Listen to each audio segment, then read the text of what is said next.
And they're off for this Virgin Bet Scilly Isles Novices Chase, Grade 1. And Balco Coastal goes on into an early lead. Bow to Greatness on the outside. In the centre, Gerri Colombe in the black sleeves. Red cap, Thunder Rock. Right up the inside, blue cap is Montmorel as they jump the first, all safely over. Thunder Rock probably a little more untied than the others. On towards the second. Balco Coastal, Bow to Greatness, Montmorel, Gerri Colombe, defending an unbeaten record, and then Thunder Rock as they now jump the third, and they're all safely over. So that challenge is past them for the time being. They've got to jump those 3 railway fences again on the second circuit. And it's Balco Coastal that takes them along here under Nico de Boinville from Bow to Greatness in second, and Keelan Woods seeking a double. Montmorel and Harry Cobden on the inside then from Gerri Colombe and Jordan Gainford, and finally Thunder Rock in the hands of Adrian Heskin. On towards the pond fence. Number 4 of the 17 fences to be negotiated. Balco Coastal, Bow to Greatness, the outsider of the field on the outside, and then Montmorel, Gerri Colombe back in fourth, and Thunder Rock. Rounding the right-hander into the home straight. Plain fence followed by an open ditch coming up. Balco Coastal, Montmorel taking closer order on the inside of Bow to Greatness. Then Gerri Colombe, and finally Thunder Rock.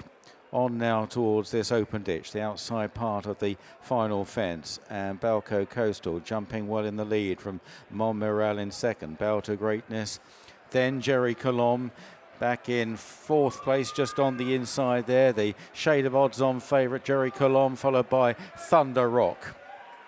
Passing the judge then, the 5 runners separated from first to last by about 5 lengths, maybe 6, as they race uphill now towards the highest point on the racecourse in this Scilly Isles Novices Chase. And Montmorel on the inside, driving up the inner of the long-time leader Balco Coastal. Gerri Colombe and then Bow to Greatness, they are third and fourth, and Thunder Rock held up by Adrian Heskin in last place. Heading on down the hill and on towards the Moor Lane fence. Taken on the descent, Montmorel, ridden quite positively now by Harry Cobden from Balco Coastal. Gerri Colombe moving up in between the pair as they take this one, and pretty much all of them in the air together there, Bow to Greatness and Thunder Rock. Swinging on now right-handed with the 7 fences down the back straight ahead of them. Montmorel, Gerri Colombe has improved. And then on the outside, Balco Coastal as they go towards this next plain fence. Again, 3 in the air there. And they are about 3 lengths clear of Bow to Greatness and Thunder Rock.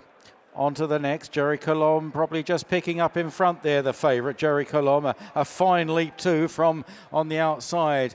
Balco Coastal, Montmorel on the inside clearing the open ditch. They're followed by Thunder Rock and Bow to Greatness. So on towards the next halfway down the back straight. And Gerri Colombe now just leading the field. Over this one, Gerri Colombe jumping well from Balco Coastal. Montmorel on the inside. They return now to the 3 railway fences. Bow to Greatness is disputing fourth with Thunder Rock, who's still been held up. At the next, this is 6 out. Gerri Colombe still jumping very solidly indeed throughout this back stretch as they move on to the next. Jordan Gainford sees a long stride, and the horse came up really well. Balco Coastal on the outside, Montmorel on the inside. This time, Gerri Colombe got in tight there. That wasn't his best effort, and Balco Coastal right alongside. Montmorel and Thunder Rock now getting into the race under Adrian Heskin. In contrast, Bow to Greatness looking a bit outpaced. Heading right-handed now and on towards the third last, the pond fence. And Balco Coastal now serving it up to Gerri Colombe. Followed by Thunder Rock, who's ridden along in third. Montmorel appears to be struggling at this stage.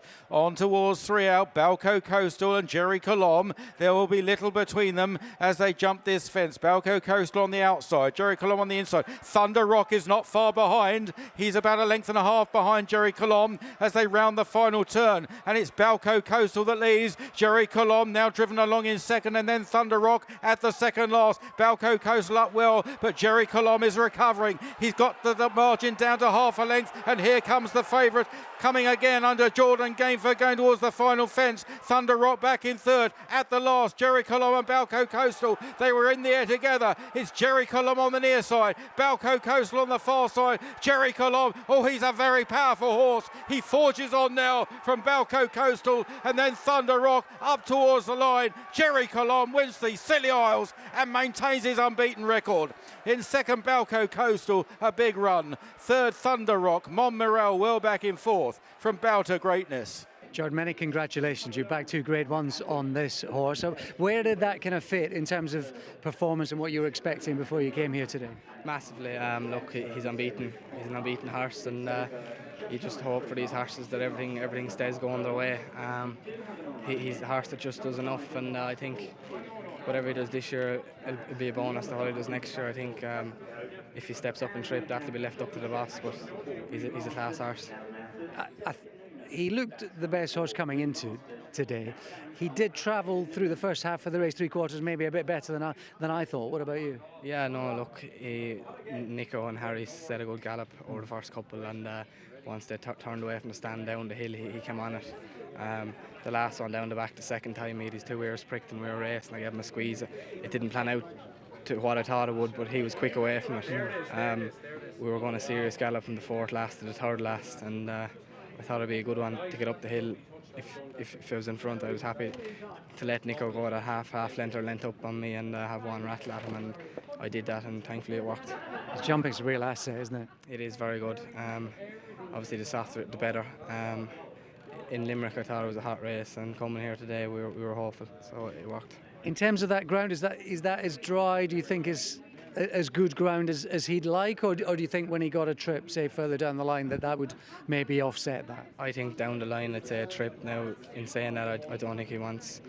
I think he does want a cut in it, but down the line I'd say that ground would be perfect. When you watch him, he's a great horse to watch in a race full stop, not just his jumping, but you always sense with him he's kind of in 2nd or 3rd gear. What's he like to ride? Exactly, that's all he ever is in. I went down to see him this morning when I came, and he was standing at the back of the stable, and I don't think he even looked at me. No, he's just a very laid-back horse, always has been, and hopefully he'll keep going forward that way. How exciting! Brian's just to the side. He'll be a happy man.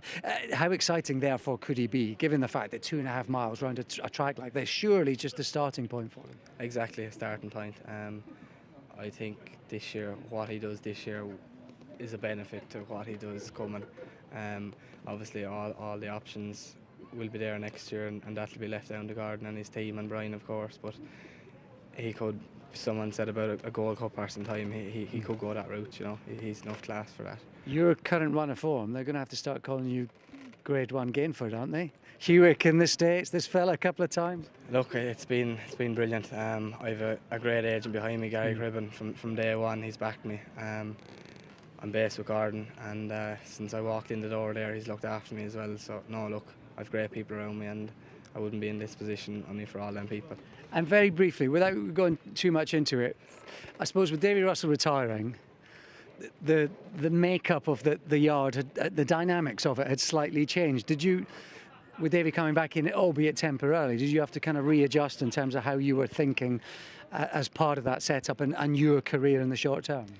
To be honest, no. I'm not a man that expects something.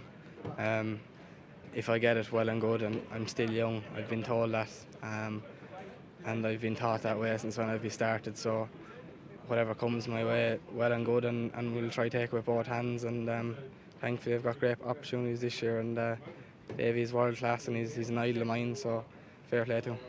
And ours. Maybe that'll be you in a few years' time. Look, we'll see down the road. It'll be massive, but look, we'll concentrate on what's in front of us next. Anyway. And tonight, it's not back on the plane. Well, it is back on a plane, but it's elsewhere, isn't it? What are you up to over the weekend? Back to Heathrow now for a 7 o'clock flight to Edinburgh. We're in Musselburgh tomorrow for 1, so fingers crossed. The life of a jockey. No time to rest on your laurels. Many congratulations. Well done. Thank you very much.